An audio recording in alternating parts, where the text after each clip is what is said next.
Alhamdulillahi wa kafa.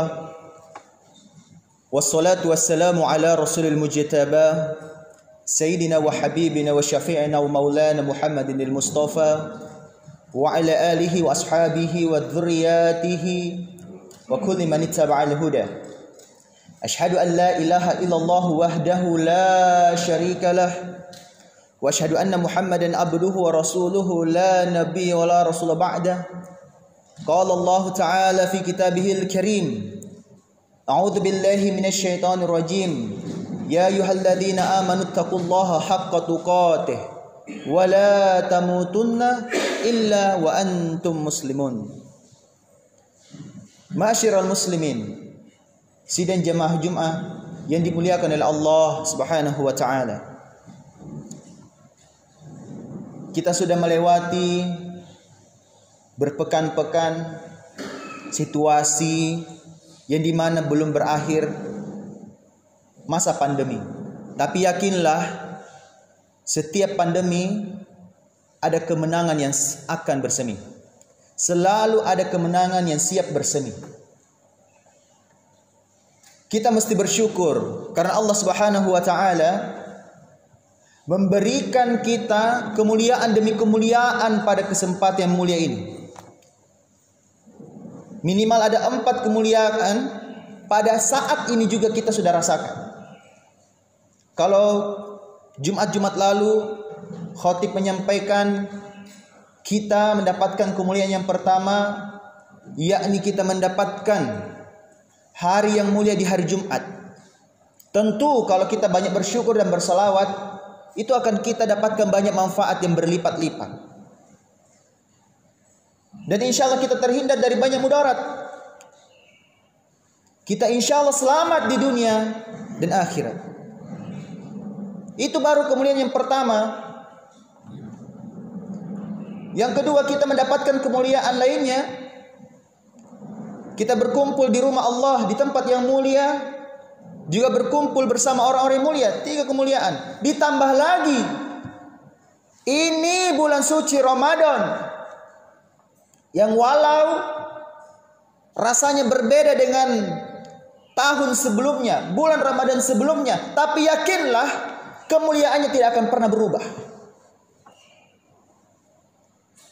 Apalagi kita sudah masuk di 10 hari terakhir, yang dimana kalau kita menegakkan ibadah di malam hari, apalagi kita menemukan malam-malam ganjil, terutama di malam ke-27 yang lebih sahihnya, maka kita mendapatkan kemuliaan lagi, yakni Lailatul Qadar, malam yang mulia.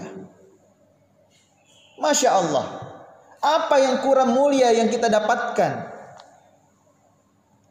Maka ini akan menjadi sebuah acuan kita untuk tetap bersyukur kepada Allah Subhanahu wa taala. Walau kita saat ini diberikan ujian, tapi yakinlah setiap ujian akan membuat kita naik level.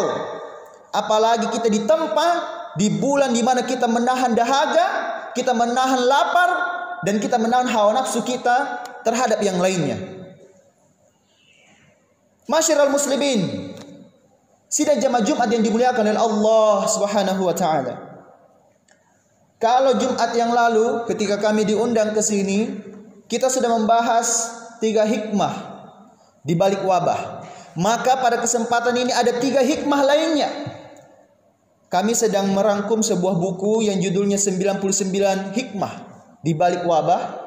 Dan ini spesial sekali karena kita berada di bulan yang penuh makfirah, walau kita di tengah wabah. Begitu banyak hikmah. Apa ketiga hikmah itu? Pertama, ma'asyiral muslimin, sidang jemaah Jumat yang dimuliakan oleh Allah Subhanahu wa taala. Semoga dengan hikmah yang kita dengarkan ini dengan penuh lapang dada, kita mendengarkan khutbah ini dengan lapang dada, hati yang riang, pikiran yang tenang, insyaallah kita akan dapatkan hikmahnya. Pertama, kita menjadi lebih hemat dan kita menjadi lebih banyak bersedekah. Coba kita ingat-ingat waktu di bulan-bulan sebelumnya, Betapa borosnya kita beli pakaian yang belum tentu itu bukan dinilai oleh Allah. Yang dinilai oleh Allah adalah pakaian takwa. Apakah kita keluar di bulan suci Ramadan ini menjadi hamba Allah yang lebih baik? Kan kita dipanggil oleh Allah Subhanahu wa taala, wahai orang-orang yang beriman, ya ayyuhalladzina amanu kutiba alaikumusiyam kama kutiba alal ladzina min qablikum la'allakum tattaqun. Di sini nih, kata tattaqun ini supaya apa? Kita bertakwa. Jangan sampai kita ini tidak ada perbedaan. Ibaratnya metamorfosisnya ular. Kita bandingkan ular itu dengan ulat bulu. Ini sama-sama memiliki sifat yang sama. Yang ada periodenya mereka melakukan yang namanya metamorfosis. Kita belajar dari ular. Ular itu dia juga menahan dahaga ketika dia mau bermetamorfosis, mengganti kulitnya. Proses pergantian kulitnya ini kurang lebih 40 hari 40 malam. Tidak makan, tidak minum. Mau diganggu dia tidak bergerak sama sekali, tetap di situ aja. Ketika dia menahan laparnya, dia menahan dahaganya, setelah itu bergantilah kulitnya. Dia menjadi apa? Tetaplah dia menjadi tetap sebagai ular. Dan tahu sifatnya ular? Tetap dia siap memangsa apa yang dia inginkan. Tidak berubah. Sama saja, walaupun kulitnya saja, pakaiannya saja. Jangan sampai pakaian kita ini saja yang berubah. Setiap tahun kita ganti baju baru, baju lebaran baru. Ini sebenarnya jadi hikmah supaya kita menjadi lebih hemat. Pakaian saya pakai saja, ini masih sama dengan Jumat sebelumnya. Kita mencoba untuk lebih hemat lagi. Yang harusnya kita arahkan setiap harta kita itu di jalan Allah Subhanahu wa taala. Umar bin Khattab sebagai pemimpin, beliau berkata kepada seluruh karyawan, seluruh pegawai, seluruh buruh. Beliau berkata, radhiyallahu anhu, wahai para pekerja, jika kalian mendapatkan upah, mendapatkan gaji, jangan habiskan semua. Jangan belanjakan semua. Sebahagian belikan kambing untuk aset produktif, sebahagian belikan ladang, tanah. Kita lihat ketika harga-harga barang naik, kita tak mampu membelinya. Inflasi begitu luar biasa, maka kita belajar dari sini. Ada yang hikmah yang begitu besar sebenarnya. Yang dulunya kita berlomba-lomba hanya untuk mengganti kulit, mengganti pakaian, tetapi lupa belajar dari ulat bulu. Apa itu ulat bulu? Ulat bulu itu sama-sama bermetamorfosis. Dia menahan dirinya dari yang namanya lapar dan dahaga selama 14 hari 14 malam. Pada saat dia menjadi kepompong. Ulat bulu menjadi kepompong berdiam diri. Dia tidak tahu ini panaskah. Dia tidak tahu ini bagaimana hujan, dinginnya luar biasa. Terik matahari yang begitu menyengat. Dia tidak tahu itu. Yang jelasnya dia berdiam diri aja, tahan diri. Sama seperti kita. Yang hari ini kita menahan dahaga dan lapar kita. Tetapi lihatlah perbedaan antara ular dan ulat bulu ini. Ketika dia keluar dari kepompongnya, dia menjadi apa? Kupu-kupu. Dan kita tahu perbedaan kupu-kupu dengan ulat bulu sangat jauh berbeda. Di mana kupu-kupu ini dilihat oleh makhluk lainnya begitu indah. Apakah akhlak kita menjadi lebih baik? Ini menjadi pertanyaan besar sehingga kita bisa introspeksi besar di bulan suci Ramadan ini. Mari kita renungkan, kita ini apakah selama ini setiap bulan suci Ramadan, setiap tahunnya tetap menjadi ular atau menjadi ulat bulu yang akhirnya menjadi kepompong. Yang dimana ketika kita sudah tiada, kita melahirkan ulat bulu yang lainnya untuk siap menjadi kupu-kupu. Yakni generasi-generasi kita, anak-anak kita. Mari kita coba renungkan ini. Kita menjadi lebih hemat. Juga kita menjadi lebih banyak bersedekah. Jadi harta kita itu tidak akan berguna kecuali diarahkan ke 3 hal. Yang pertama, apa yang kita makan. Yang kedua, apa yang kita pakai. Dan yang ketiga, apa yang kita sedekahkan. Selebihnya akan dihisap oleh Allah Subhanahu wa taala. Dan hisapnya tidak main-main, lama. Tapi ketika kita tahu di mana arahnya uang kita ini, harta kita ini, seluruh apa yang Allah berikan ini nikmat-nikmatnya kita akan pertanggungjawabkan. Kita tahu ini diarahkan kemana. Insya Allah Abdurrahman bin Auf, walau mungkin kita pernah mendengar hadis begitu kayanya beliau sampai-sampai masuk ke dalam surga dalam keadaan merangkak. Kita tahu itu hadis, tetapi bagaimana begitu luar biasanya sedekahnya. Kenapa merangkak? Saking banyaknya amalnya, luar biasa. Lebih baik merangkak masuk surga daripada kita berlari masuk ke dalam neraka. Ini menjadi pertimbangan besar. Kita aja yang tidak punya banyak harta, tetapi kita lalai dengan harta kita. Umar bin Khattab, Abdurrahman bin Auf, Utsman bin Affan, orang-orang terkaya di zaman Rasulullah, 8 sahabat Nabi dari 10 sahabat Nabi yang dijamin masuk ke dalam surga, itu seluruh hartanya dia tahu diarahkan kemana. Maka menjadi hemat dan bersedekah itulah fungsi, itulah hikmah kenapa wabah ini turunkan di bulan yang penuh maghfirah ini, bulan penuh pengampunan. Maka mari beristighfar. Mari kita istighfar membaca astagfirullah, astagfirullah. Betapa banyak di antara kita ini lalai terhadap mengelola uang kita, mengelola harta kita. Ini penting ini. Jangan kita dikotomi ya bahwa agama itu hanya ibadah. Oh tidak. Justru harta kita ini justru dipertanggungjawabkan di akhirat. Berarti ini juga ada unsur ibadahnya. Jangan sampai kita merasa bahwa ibadah saja yang akan dihisap. Tidak. Justru harta kita juga dihisap. Maka perlu harta itu sebaik-baik harta kata Rasulullah dalam hadis riwayat Abu Daud, sebaik-baik harta ada di tangan kaum orang-orang yang soleh, orang-orang yang beriman.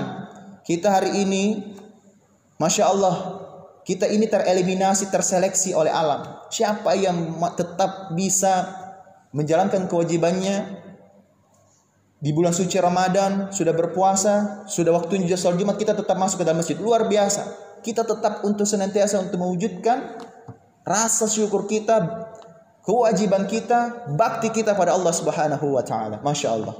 Mudah-mudahan ini hikmah pertama ini kita introspeksi besar. Mudah-mudahan. Mari kita renungkan kembali itu. Itu hikmah yang pertama. Ma'asyiral muslimin, sidang jamaah Jumat yang dimuliakan oleh Allah Subhanahu wa taala. Hikmah yang kedua.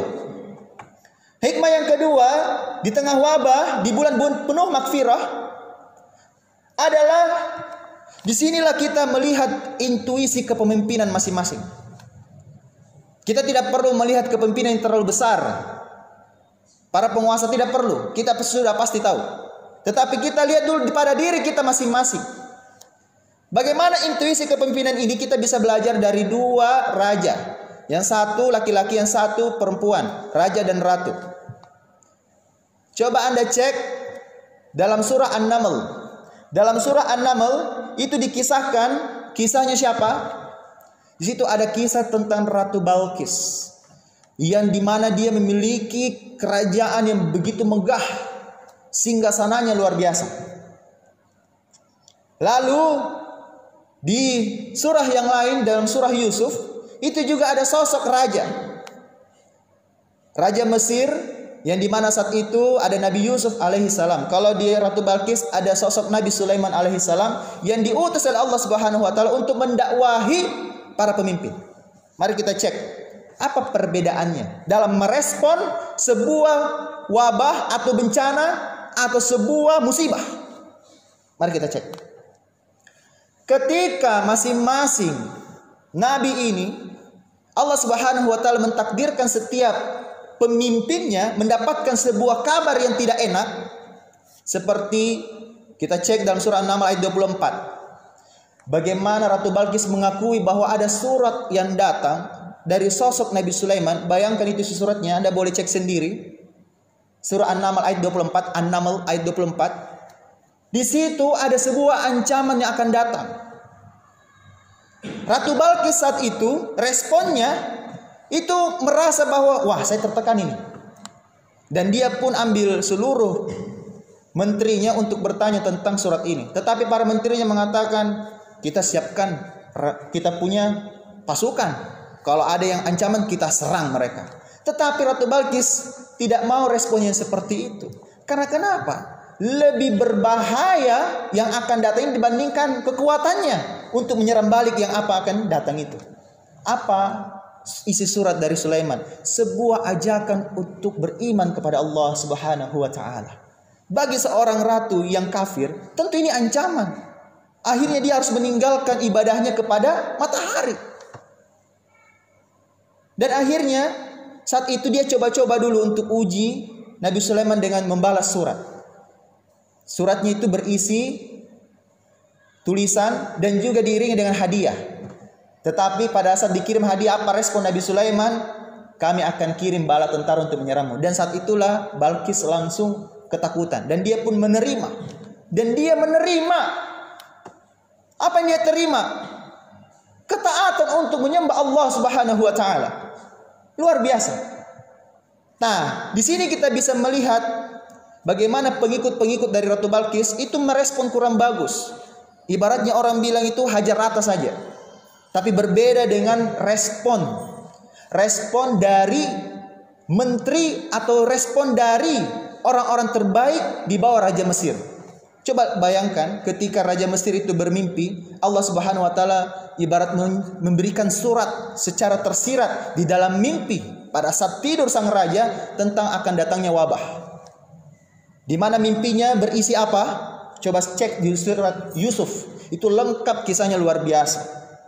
Di mana kisahnya apa? Di dalam mimpi sang Raja Mesir itu berisi ada 7 ekor sapi yang gemuk dimakan oleh 7 ekor sapi yang kurus. Lalu ada 7 bulir gandum yang kering dan yang ada yang basah. Di sini semua orang-orang terbaik di kerajaan dari Raja Mesir ini itu mengaku tak mampu untuk menakwilkan mimpi ketika sang raja meminta untuk menjelaskan apa maksud dari mimpi ini. Ada perbedaan besar antara orang terbaik dari Raja Mesir dengan Ratu Balkis. Kalau Ratu Balkis, seluruh orang terbaiknya, wah kita serang. Dia ini menggunakan apa namanya? Rewanya. Dia merasa berani, sok berani begitu. Dia tidak tahu ancaman ini lebih besar. Sedangkan pengikut terbaik alias orang-orang terbaik, penasihat-penasihat terbaik dari Raja Mesir itu mengakui bahwa kami tidak tahu. Akhirnya dia mencari orang yang lebih ahli. Siapa yang ahli itu? Orang yang ada di dalam penjara. Siapa yang di dalam penjara? Nabi Yusuf alaihissalam. Sampailah Nabi Yusuf alaihissalam dipanggil, dia pun akhirnya meluruskan seluruh masalah ketika dia kenapa disebabkan masuk penjara dan semuanya sudah clear, lalu diberikan takwil mimpi, ya, dan dijelaskan bagaimana harus menyiapkan selama 7 tahun itu untuk lebih banyak menyimpan daripada yang dimakan dari hasil panen. Karena 7 tahun berikutnya akan datang sebuah kemarau yang panjang. Luar biasa hikmahnya. Jadi dari sini intuisi kepemimpinan ini dilatih. Bagaimana cara kita melihat wabah ini untuk tolong jangan mudik. Intuisi kepemimpinan ini ada pada diri kita masing-masing. Kita ini melihat ini sebuah piramida. Yang kita lihat informasi yang dapat kita lihat di sosial media, siapa yang positif hari ini, itu di pucuk piramida yang paling atas. Tapi tahukah kita bahwa sesungguhnya jauh lebih banyak yang tidak terdeteksi yang ternyata dia positif dari corona. Jangan sampai hijrahnya kita, pindahnya kita, migrasinya kita, pulang kampung atau istilahnya apakah mudik. Jangan sampai itu membawa masalah baru di kampung-kampung kita. Rasulullah SAW sudah memberikan penegasan, jika kita melihat suatu wabah, maka janganlah biarkan orang dari tempat itu keluar dari kampungnya menuju tempat yang lain. Dan kalau itu terjadi pada tempatmu, wilayahmu, kampungmu, yakni kita di Makassar, janganlah engkau keluar dari zona merahmu.